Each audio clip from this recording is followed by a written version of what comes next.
Hello, hi. ತಲೆ Malpe beach. ನಾನು ಉಡುಪಿ ಬೈದೆ. ಉಡುಪಿಗೆ ಎಂಕಲ್ನ ಊರಿಗೂ ಮಲ್ಪೆ ಬೀಚಿಗೆ ಬೈದತಿಲ್ಲ. ಕೋಡೆ ಕೃಷ್ಣ ಮಠ ದೇವಸ್ಥಾನ ಜೊತಿತ್ತೆ. ಅಲ್ತ ಫೋಟೋಗೆ ಪೋಡು ಪಂದಿತ್ತೆ. ಫೋಟೋಗೆ ನಿಷೇಧ ಪಂದಿತ್ತಂಡ ತೊಂದರೆ ಹಾಕೊಂಡು ಬಂದ್ಯಾನ ವೀಡಿಯೋದೆಲ್ಲ ಮಲ್ದಿಜಿ ತಿಲೆ ಒಂದು ನಮ್ಮ ಮಲ್ಪೆ ಬೀಚ್. ಯಾರನ್ನ ಬೀಚ್? ನಮ್ಮ ಮಲ್ಪೆ ಬೀಚ್. ನಮ್ಮ ಗಾಂಧೀಜಿ ಐತಿಲೆ. ಗಾಂಧೀಜಿ ಅಂದು ತಿಲೆ ನಮ್ಮ ಗಾಂಧೀಜಿ. ನಮ್ಮ ನೋಟೋಡು ಯಾಪಲ್ಲ ನಮ್ಮ ಗುಪ್ಪುನು ಗಾಂಧೀಜಿ ನೋಟೋಡು ಪೈಸೋಡು ಯಾಪಲ್ಲ ಉಲ್ಲೇರ್ ಪಂಡ ನಮ್ಮ ಒಡೆ ಪಂಡಲ್ಲ ಒಲ್ಲಿತ್ತಂದಲ್ಲ ನಮ್ಮ ಒಟ್ಟು ಗುಲ್ಲೇರ್ ಪಂಡ ನಮ್ಮ ಗಾಂಧೀಜಿ. ಅದೇ ಒಕ್ಕತ್ತಿಲ್ಲ ಒಂದು ನಾಯಿ ಕಕ್ಕೆ ನಾಯಿಲು ಕಾಂಡೆನೇ ಜನಕ್ಕೂ ಬೈದಿರ್ತಾರೆ. ಕಾಂಡೆ ವಾಕಿಂಗ್ ಮಲ್ಪೆರೆ ಬರ್ಪೇರು ಜನಕ್ಕಲು ಗೊತ್ತು. ನಿಗೆಲ್ಲ ಉಡುಪಿದಾಗಲೇ ಮಾತಾಡ್ಲ ಗೊತ್ತು. ಉಡುಪಿದಾಗಲೇ ಮಲ್ಪೆ ಬೀಚಿಗೆ ಗೊತ್ತಿಜಿ ಪಂಡ ಎಲ್ಲ ತೆಲ್ಪಿರತ್ತೆ. Hello, hi. ಕನ್ನಡದಲ್ಲಿ ಕೂಡ ನಾನು ಮಾತಾಡುತ್ತೇನೆ. ನಮ್ಮ ಜನರೇ, ಯೂಟ್ಯೂಬ್ ವೀಕ್ಷಕರೇ ನೋಡಿ, ಇದು ನಮ್ಮ ಮಲ್ಪೆ ಬೀಚ್. ನಾನು ಉಡುಪಿಗೆ ಬಂದಿದ್ದೀನಿ. ಉಡುಪಿಯಲ್ಲಿ ನೋಡಿ, ಉಡುಪಿ ತುಳು ಭಾಷೆ ನಮ್ಮ ಭಾಷೆ. ನಾನು ಆಚಾರಿ ಧರ್ಮದವಳು. ನನ್ನ ಅಪ್ಪನ ಹೆಸರು ಸುಬ್ರಾಯ ಆಚಾರಿ. ನನ್ನ ಅಜ್ಜಿ ಹೆಸರು ಸತ್ಯಾಚರ್ತಿ ಅಂತ ಹೆಸರು. ಆದರೆ ಆಮೇಲೆ ನನಗೆ ನನ್ನ ಅಜ್ಜನ ಹೆಸರು ಗೊತ್ತಿಲ್ಲ. ಅಜ್ಜಿ ಅಂದರೆ ನನ್ನ ಅಜ್ಜಿ ಅಲ್ಲ, ನಮ್ಮದು ನನಗೆ ಮೂರನೇ ಅಜ್ಜಿ ಅವಳು. ನಾನು ಹುಟ್ಟಿದಾಗ ನನಗೊಂದು 5 ವರ್ಷದಲ್ಲಿ ಅವಳು ಅರಿಶಿಣ ಕಾಯಿಲೆ ಬಂದು ಸತ್ತೋಗ್ಬಿಟ್ಲು.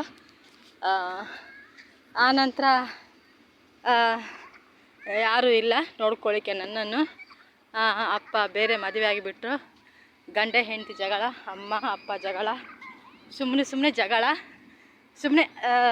ಕೆಲವೊಮ್ಮೆ ಯಾರು ಕೇಳಲಿಕ್ಕೆ ಹೇಳಲಿಕ್ಕೆ ಇಲ್ಲ ಅಂದರೆ ಜಾಸ್ತಿ ರಂಪಟ ಮಾಡ್ತಾರಂತಲ್ವ ಹೆಂಗಸರು. ಗಂಡಸರ ಭಯ ಇಲ್ಲ ಅಂದರೆ ಹೆಂಗಸರ ಕಾಟ ಜಾಸ್ತಿ ಮನೆಯೊಳಗೆ ಅನ್ನುವಾಗೆ. ನನ್ನ ಅಮ್ಮ ನಿಜವಾಗಿಯೂ ಯಾರಿಗೂ ಒಳ್ಳೇದು ಬಯಸೋಳಲ್ಲ, ಒಳ್ಳೇದು ಮಾಡಿಲ್ಲ. ಈಗ ಆಚಾರಿಯಾಗಿ ಇದ್ದವಳು ಈಗ ಹಿಂದೂ ದೇವರಂದರೆ ಭಯ. ಹಿಂದೂ ದೇವರಲ್ಲ, ಏಸು ದೇವರು. ಏಸು ಶಿಲುಬೆಯಲ್ಲಿ ಸತ್ತಿದ್ದಾನೆ, ಬೇರೆ ಯಾವ ದೇವರು ಶಿಲುಬೆಯಲ್ಲಿ ಸತ್ತಿದೆ ಅಂತ ಮಾತಾಡ್ಕೊಳ್ವಂಥದ್ದು. ಇಲ್ಲೇ ಇನ್ನು ನಾನು ವಿಡಿಯೋ ಮಾಡಲಿಕ್ಕಾಗಲ್ಲ. ಎಲ್ಲರೂ ಬಟ್ಟೆ ಎಲ್ಲ ಒದ್ದೆ ಮಾಡಿಕೊಂಡು ಸ್ನಾನಕ್ಕೆ ಇಳಿದಿದ್ದಾರೆ. ನಾನು ಕೂಡ ಒಂದು ನೀರನ್ನು ತಲೆ ಮೇಲೆ ಹಾಕ್ಕೊಂಡು ನನ್ನ ಪಾಪ ಕರ್ಮಗಳನ್ನು ತೆಗೆದುಬಿಟ್ಟು ಎಳ್ಳಮಸಿಗೆ ಬರಬೇಕಿತ್ತು. ನಾನು ಬ್ಯಾಂಗ್ಳೂರು ಇರೋದಲ್ವ, ಹಾಗಾಗಿ ನನಗೆ ಯಾವತ್ತು ಎಳ್ಳಮಸೆ ಟೈಮಲ್ಲಿ ನನಗೆ ಅದು ಆ ಟೈಮ್ ಗೊತ್ತೂ ಆಗಲ್ಲ, ಆ ಟೈಮ್ ಬರಲಿಕ್ಕೂ ಆಗಲ್ಲ. ಏನಾದರೂ ಒಂದು ಕಾರಣ ಇದ್ದೇ ಇರುತ್ತೆ. ನೋಡಿ ಮಲ್ಪೆ ಬೀಚ್ ಎಲ್ಲರೂ ನೋಡಿ. ನಮ್ಮ ಬ್ಯಾಂಗ್ಳೂರಿನವರು ಮೈಸೂರಿನವ್ರಿಗೆ ಈ ಮಲ್ಪೆ ಬೀಚ್ ಕೆಲವರಿಗೆ ಗೊತ್ತಿಲ್ಲ. ಅಲ್ಲೇ ಇದ್ದವರಿಗೆ ತಮಿಳ್ ಜನರಿಗೆಲ್ಲ, ಈ ತಮಿಳ್ ಜನರು ಹಿಂದೂಗಳು ಜಾಸ್ತಿ ಕ್ರಿಶ್ಚಿಯನ್ಸ್ರ ಮಾತು ಕೇಳಿಕೊಂಡು ಈ ಇದನ್ನೆಲ್ಲ ಮಾಡಿ ಏಸು ಅಂತ ಮಾಡಿ ಸ್ಟಾರ್ಟಿಂಗಲ್ಲಿ ಉಡುಪಿಯಲ್ಲಿ ತಮಿಳ್ ಜನರಿಂದಲೇ ಶುರುವಾಗಿರೋದು. ವಿಶ್ವಾಸಿ ಅಂದರೆ ಧರ್ಮನೇ ಇಲ್ಲ ದೇವರೇ ಇಲ್ಲ ಅಂತ ಹೇಳಿಕೊಂಡು ಶುರುವಾಗಿರುವಂಥ ಪ್ರಾರ್ಥನೆ. ಆಮೇಲೆ 15 ದಿವಸ ಕೂಟ ಅಂತ ಹೇಳೋದು, ನಾವು ದಾನ ಮಾಡ್ತೀವಿ ಧರ್ಮ ಮಾಡ್ತೀವಿ ಅಂತೀವಿ ಅನ್ನೋದು. ಆಮೇಲೆ ಯಾರಿಗೂ 1 ರೂಪಾಯಿ ಕೊಡಲ್ಲ, ಬೇರೆಯವ್ರಿಗೆ ಕೊಡಬೇಕು. ಹಾಗೆ ಮಕ್ಕಳನ್ನು ಎಲ್ಲ ಹೋಗಿ ಮನೆಗೆ ಹೋಗಿ ಮಕ್ಕಳನ್ನು ನಾವು ನೋಡ್ಕೊಳ್ತೀವಿ ಅಂತ ಹಾಸ್ಟೆಲ್ ಮಾಡಿ ಸುಮ್ಮನೆ ಹಣಕ್ಕೋಸ್ಕರ ಸುಮ್ಮನೆ ಅವರ ಕಷ್ಟ ಒಂದು ಪರಿಹಾರ ಆಗಬೇಕು ಅಂತ, ಶ್ರೀಮಂತಿಗೆ ಬರಬೇಕು, ಒಳ್ಳೆ ಹೆಸರು ಬರಬೇಕಂತ ಮಾಡಿರೋದು. ಒಳ್ಳೆಯವ್ರಿಗೆ ಇದು ಯಾವ ದೇವರು ಆದ್ರೇನು ಅಂತ ಗೊತ್ತಿರುತ್ತೆ.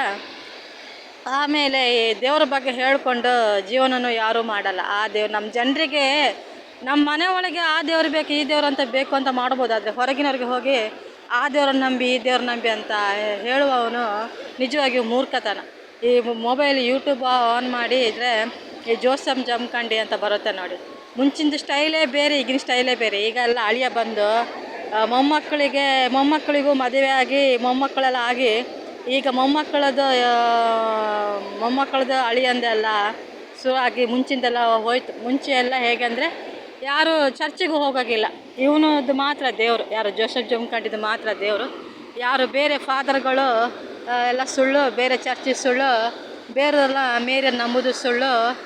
ನೀವು ಹಣೆಗೆ ಹಾಕ್ಕೊಳ್ಳೋದು, ಕಿವಿಗೆ ಹಾಕ್ಕೊಳ್ಳೋದು, ಸರ ಹಾಕ್ಕೊಳ್ಳೋದು, ಬಳೆ ಹಾಕ್ಕೊಳ್ಳೋದು, ಹೊಸ ಬಟ್ಟೆ ತಗೊಳ್ಳೋದು, ಬೀಡಿ ಕಟ್ಟೋದು, ವ್ಯಾಪಾರ ಮಾಡೋದು, ಆಡು ಸಾಕೋದು, ಇದೆಲ್ಲ ಪಾಪ ಅನ್ನೋದು, ಇದೇ ಮಾಡ್ಕೊಂಡು ಎಲ್ಲ ಸಿಕ್ಕಾಪಟ್ಟೆ ಆಸ್ತಿ ಮಾಡ್ಕೊಂಡ.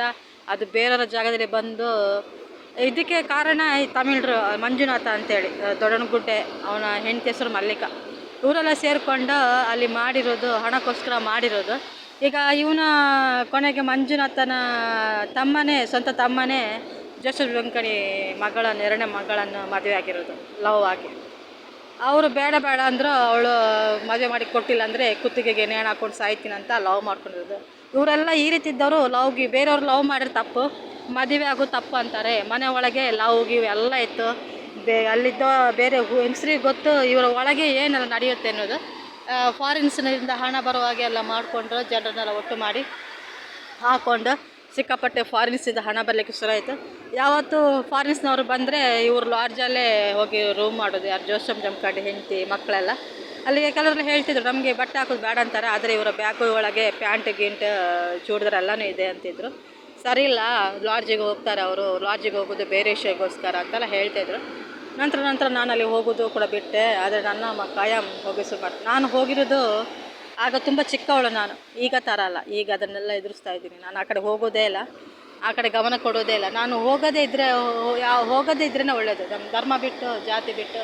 ಮುಂಚಿನವ್ರು ನಮ್ಮ ಅಜ್ಜಿ ಎಲ್ಲ ಇದ್ದರು, ಅವರು ದೇವ್ರಂತ ಹೋಗಿಲ್ಲ. ಚರ್ಚ್ ಇದೆ ಅಂತ ಏನೋ ಅವರು ನಿಷೇಧ ಮಾಡಿದವರಲ್ಲ, ಮಸೀದಿ ನಿಷೇಧ ಮಾಡಿದವರಲ್ಲ.